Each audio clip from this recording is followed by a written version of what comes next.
Hello friends, आप सभी का जीके क्लासेस में हार्दिक स्वागत है। आज की जो हमारी क्लास होगी ये है एक रिवीजन क्लास, जिसमें हम हरियाणा जीके के ज़्यादा से ज़्यादा क्वेश्चंस को क्या करेंगे, रिवाइज करेंगे। चलिए शुरू करते हैं। पहला क्वेश्चन है, राष्ट्रीय पशु अनुवांशिकी संस्थान व्यूरो कहाँ स्थित है? तो ये है करनाल में। करनाल में स्थित है राष्ट्रीय पशु अनुवांशिकी संस्थान, और जिसकी स्थापना हुई थी 1985 में। 1985 में इसकी स्थापना कहाँ हुई थी? करनाल में हुई थी। नेक्स्ट है, हरियाणा का यह लेखक उर्दू पत्रिका भारत प्रताप का संपादक था। तो कौन था?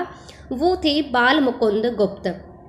बाल मुकुंद गुप्त का जो संबंध है वो गुड़ियानी गांव रेवाड़ी से था, और इनकी जो अन्य पत्रिकाएं थी अखबारे चुनार और भारत मित्र भी क्या थी? इन्हीं की पत्रिका थी। वहीं नेक्स्ट है, हरियाणा के किस स्थान पर 2800 मेगावाट का नया शक्ति संयंत्र लगाया गया है? तो कहाँ लगाया गया है? ये लगाया गया है गोरखपुर में। फतेहाबाद के गोरखपुर में इसे लगाया गया है, और उसकी जो स्थापना हुई थी वो हुई थी 13 जनवरी 2014 को, और उस टाइम के जो प्रधानमंत्री थे डॉक्टर मनमोहन सिंह, उसने इसका उद्घाटन किया था। और इसमें 4 यूनिट हैं 700 मेगावाट की। नेक्स्ट है, हरियाणा में जिले में अखिल भारतीय आयुर्विज्ञान संस्थान एम्स की स्थापना की गई है। तो ये कहाँ की गई है? ये रेवाड़ी में की गई है।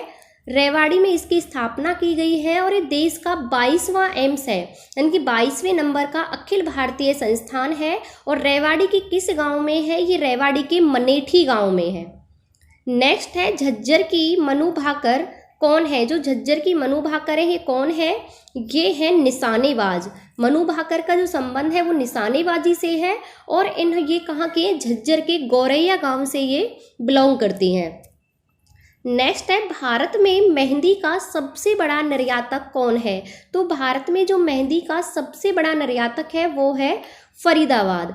फरीदाबाद से सबसे ज़्यादा क्या होती है? मेहंदी का निर्यात किया जाता है। वहीं ट्रैक्टर के उत्पादन की हम बात करें तो ट्रैक्टर का जो उत्पादन होता है वो भी सबसे ज़्यादा कहाँ होता है? फरीदाबाद में ही होता है। वहीं हम बात करें रेवाड़ी की, तो रेवाड़ी का जो बर्तन उद्योग है वो पूरे भारत में क्या है?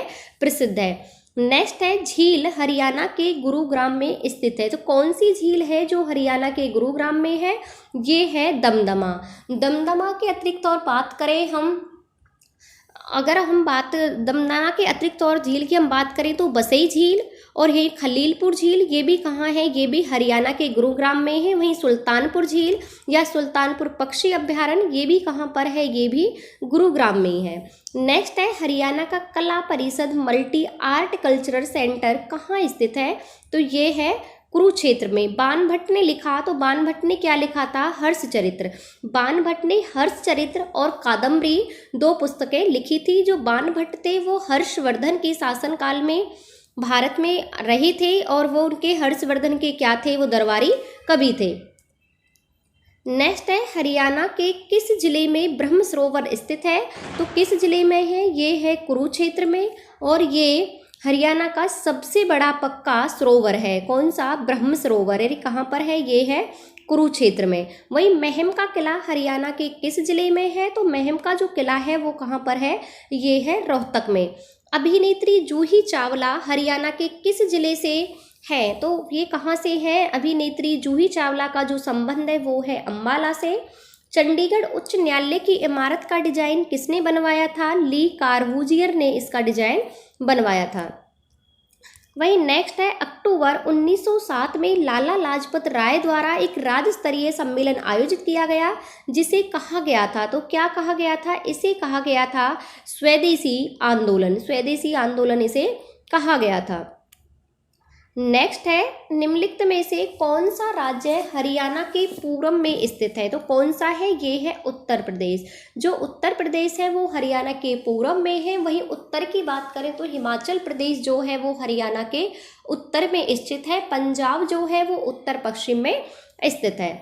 नेक्स्ट है, महाभारत में हरियाणा को किस रूप में दर्शाया गया है? तो किस रूप में? बहुधानक्य। महाभारत के समय में हरियाणा को बहुधानक्य कहा जाता था। क्यों कहते थे? बहुत अधिक समृद्ध भूमि के कारण इसे बहुधानक्य कहा गया है। नेक्स्ट है, एसबीटस किस जिले में पाया जाता है? जो एस्बेस्टस है किस जिले में पाया जाता है? ये पाया जाता है महेंद्रगढ़ में, क्योंकि जितने भी सारे मोस्टली खनिज हैं वो महेंद्रगढ़ में ही मिलते हैं, इसीलिए महेंद्रगढ़ को खनिजों का शहर कहा जाता है। यही आगे हम बात करें तो लाख की चूड़ियाँ, जो लाख की चूड़ियाँ हैं ये कहाँ की प्रसिद्ध है? ये भी महेंद्रगढ़ की प्रसिद्ध है। कुरुक्षेत्र के युद्ध का वर्णन धृतराष्ट्र को किसने सुनाया था? तो कुरुक्षेत्र के युद्ध का जो वर्णन है वो धृतराष्ट्र को किसने सुनाया था? ये सुनाया था संजय ने। नेक्स्ट है, हरियाणा में दरी बनाने का केंद्र कहाँ स्थित है? तो हरियाणा में दरी बनाने का जो केंद्र है वो कहाँ पर है? ये है पानीपत में। 500 साल पुरानी सिंधु घाटी सभ्यता वर्तमान दिनों के किस जिले में मिली है? तो कौन से जिले में मिली है? ये मिली है हिसार जिले में। नेक्स्ट है, निम्नलिखित में से कौन से नेता द्वारा संविधान सभा में उद्देश्य प्रस्ताव लाया गया था? तो कौन से नेता थे? वो थे पंडित जवाहरलाल नेहरू। पंडित जवाहरलाल नेहरू के द्वारा संविधान सभा में उद्देश्य प्रस्ताव लाया गया था। हमारे राष्ट्रीय ध्वज में दिखने वाले पहिए का रंग कैसा है? तो ये है गहरा नीला। नेक्स्ट है, हरियाणा के लोगों द्वारा पहनी जाने वाली पगड़ी कहलाती है, तो क्या कहलाती है? ये कहलाती है खंडवा।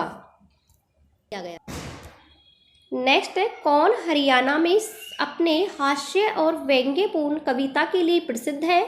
तो कौन है? ये है सुरेंद्र शर्मा। सुरेंद्र शर्मा जो है वो अपने हास्य और व्यंग्यपूर्ण कविता के लिए प्रसिद्ध है। नेकचंद सैनी किसके साथ जुड़े हुए हैं? तो नेकचंद सैनी है जो किसके साथ जुड़े हुए हैं? ये जुड़े हुए हैं रॉक गार्डन। रॉक गार्डन की स्थापना नेकचंद सैनी ने की थी। नेक्स्ट है, हरियाणा के हिसार जिले में कौन सी झील है? तो हरियाणा के हिसार जिले में है ब्लू वर्ल्ड झील। वही हम ब्लैक वर्ल्ड की बात करें तो वो भी हिसार में ही है, हिसार के हांसी शहर में वो स्थित है ब्लैक वर्ल्ड झील। नेक्स्ट है, विनोबा भावे के संदेश जनता तक पहुंचाने के लिए कौन से हरियाणवी कवि मधुर गाने गाते थे? तो कौन से गाने गाते थे? ये गाते थे भाई परमानंद। भाई परमानंद विनोबा भावे के संदेश जनता तक पहुंचाने के लिए गाने गाते थे। नेक्स्ट है, राष्ट्रीय डेयरी अनुसंधान केंद्र की स्थापना करनाल में कब की गई थी? तो ये कब की गई थी? ये की गई थी 1955 में। 1955 में इसकी स्थापना करनाल में की गई थी। वहीं 1923 में इसकी स्थापना बेंगलुरु में की गई थी। किसकी? राष्ट्रीय डेयरी अनुसंधान की। 1955 में बेंगलोर से इसे कहाँ स्थानांतरित कर दिया गया था? करनाल में। सेंट पाइपर नामक स्थल कहाँ पर स्थित है? तो ये है रेवाड़ी में। नेक्स्ट है, वर्ष 1924 में जिमीदारा लीग की स्थापना किसने की थी? तो ये की थी चौधरी छोटू राम ने। वहीं 1923 में फजली हुसैन के साथ मिलकर छोटू राम ने यूनियनिस्ट पार्टी की स्थापना की थी।